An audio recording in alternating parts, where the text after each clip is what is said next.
Hey guys, that storm outside was epic, like a scene out of a horror movie. We thought this Blackwood place was a lifesaver, you know, with the rain lashing down and all. Seemed cozy at first, but the vibes got real creepy real fast. We chowed down on this fancy dinner, and next thing you know, we're both out like a light. Now we wake up tied up, feeling like zombies.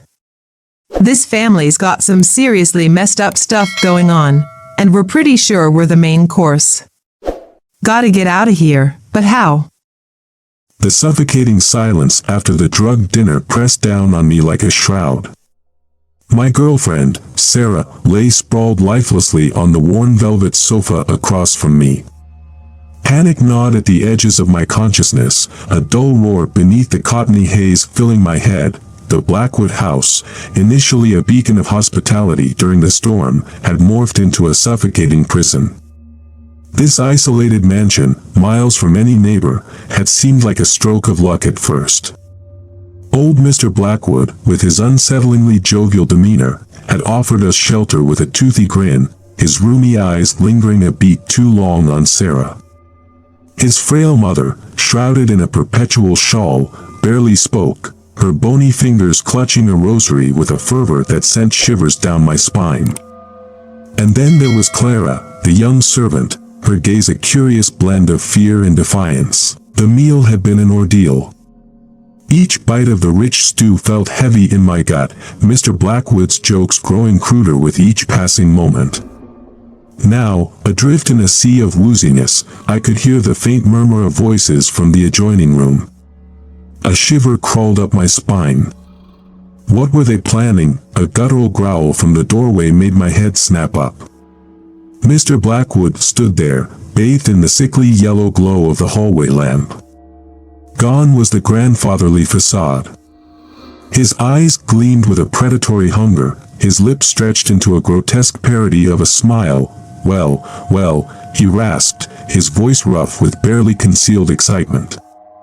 Looks like it's playtime. A wave of nausea hit me, but the primal urge to survive surged through me.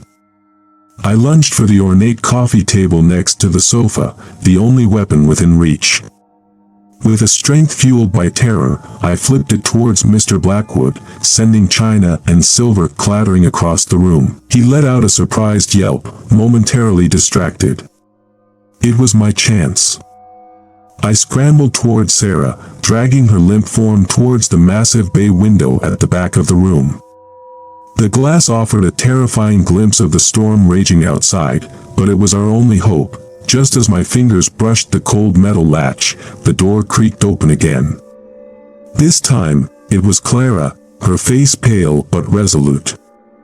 In her hand, she brandished a shard of broken pottery, the glint in her eyes mirroring my own desperate resolve. Mr. Blackwood's little games are over, she hissed, her voice surprisingly strong. Relief washed over me, momentarily extinguishing the terror. But this wasn't over. We were trapped, outnumbered, and drugged. The fight for survival had just begun, and the opulent Blackwood house now echoed with the chilling symphony of our struggle. Mr. Blackwood roared with fury, his face contorting into a mask of rage. He lunged at Clara, but she darted sideways, the shard of pottery catching the lamplight like a predator's eye. She used the distraction to propel herself towards the window, smashing the latch with the heel of her shoe. Fresh air, redolent of rain and fear, flooded the room. Sarah stirred on the sofa, a pained moan escaping her lips. I scrambled to her side, adrenaline momentarily overriding the drugged haze clouding my mind. Sarah, wake up. I hissed, shaking her shoulders.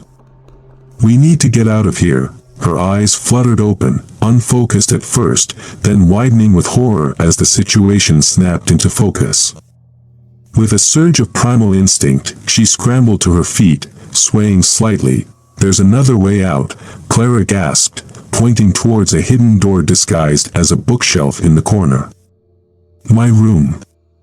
It leads to a back staircase. Hope flickered. We stumbled towards the bookshelf, pushing it aside to reveal a narrow, dusty passage. The storm howled outside, a terrifying counterpoint to the pounding in my chest. Behind us, Mr. Blackwood's enraged bellow sent shivers down my spine. We could hear his heavy footsteps pounding towards us, a monstrous bassline to the symphony of our terror. Clara shoved us through the doorway, the stale air of the passageway thick with the smell of mildew. We stumbled down rickety wooden stairs, the sound of our frantic descent echoing through the hidden passage. Suddenly, the stairs ended abruptly, a 10-foot drop to a cobweb-draped cellar below. Panic threatened to overwhelm me, but Sarah, her voice raspy but firm, pointed to a rusted metal ladder clinging to the damp wall. "Go," she rasped, pushing me towards the ladder.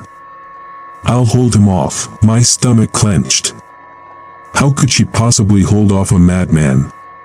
But any argument would waste precious seconds.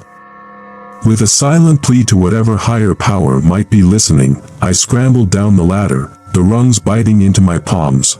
I landed on a cold, damp floor, my heart hammering a frantic rhythm against my ribs.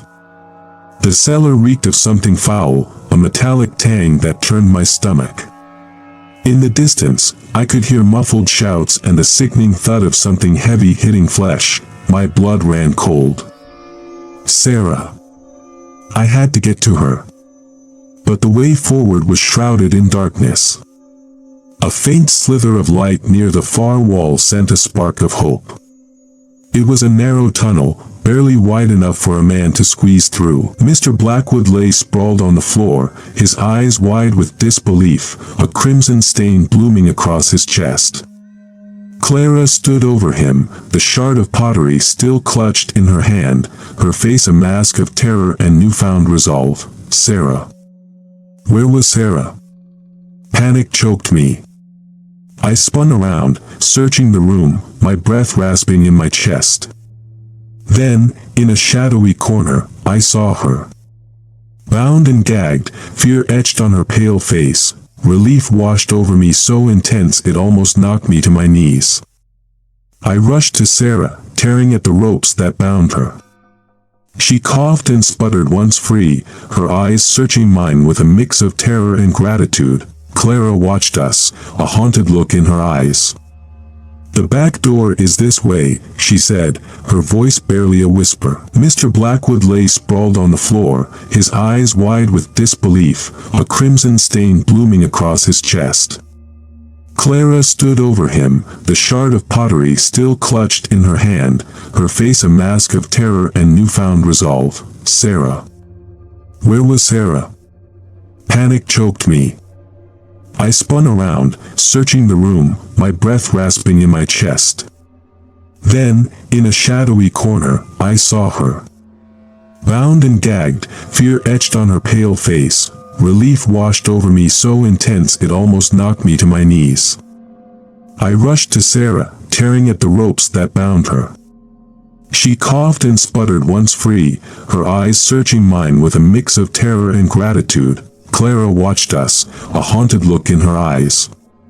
"The back door is this way," she said, her voice barely a whisper.